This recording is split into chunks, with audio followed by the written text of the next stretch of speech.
Osaka。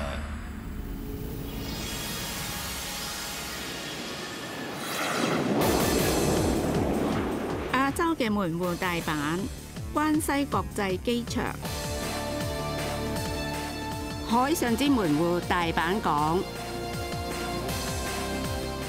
每日有90萬人喺呢度上落車。大阪之門 Osaka Station City， 擁有890萬人口嘅大城市大阪，現代化嘅大阪高樓林立，但又蕩漾着歷史同傳統嘅氣息。誇耀有430年歷史嘅大阪象徵大阪城。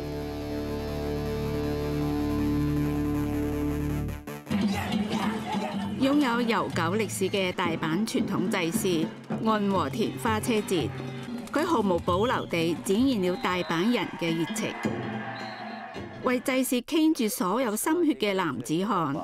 それが自分の人生かなってなって。大阪天滿宮嘅天神祭更擁有上千年嘅歷史，正係大阪人嘅氣質同精神，使佢能代代相傳，延續至今。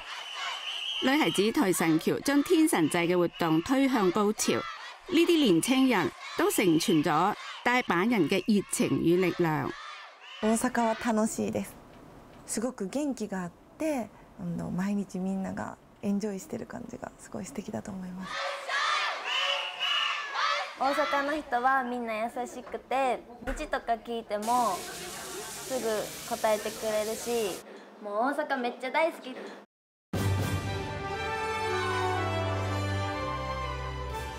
大阪係一個有名嘅水都，呢個係大阪夏季獨特嘅風景，一年僅有一次，將承載着祈願與祝福嘅3萬顆祈願星放喺河川中，星星點點漂流而下，猶如銀河般。定川煙花晚會，五彩繽紛嘅煙花喺城市嘅夜空中燦爛奔放。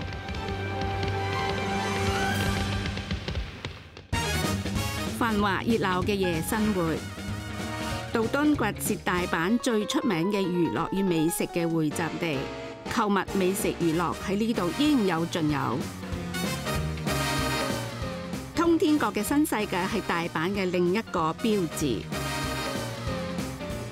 美食之都大阪，從江戶時代起一直被譽為天下之廚房，堪稱美食寶庫。章魚丸係一般大阪市民嘅愛好小食，美食不僅係山珍海味，價格實惠地道嘅食物，亦都係大阪人嘅傳統。呢啲物美價廉嘅 B 級美食中，不乏大阪具有代表性嘅美食。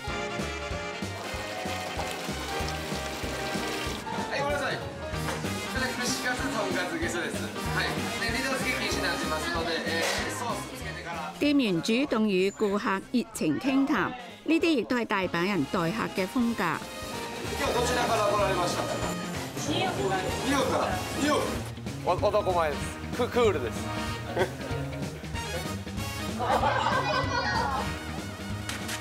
章魚丸同大阪燒係以麵粉為主料嘅美食代表。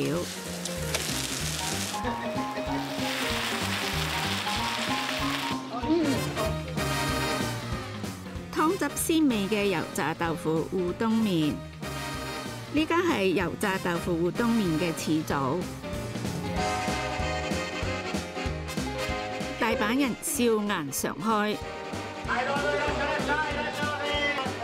同樣發源於大阪嘅，仲有風靡全世界嘅回轉壽司。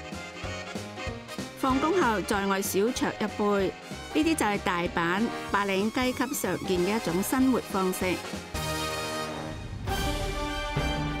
每年迎接眾多國內外遊客嘅日本環球影城，佢不僅係代表大阪嘅旅遊景點，亦可以講係代表日本旅遊必到之地。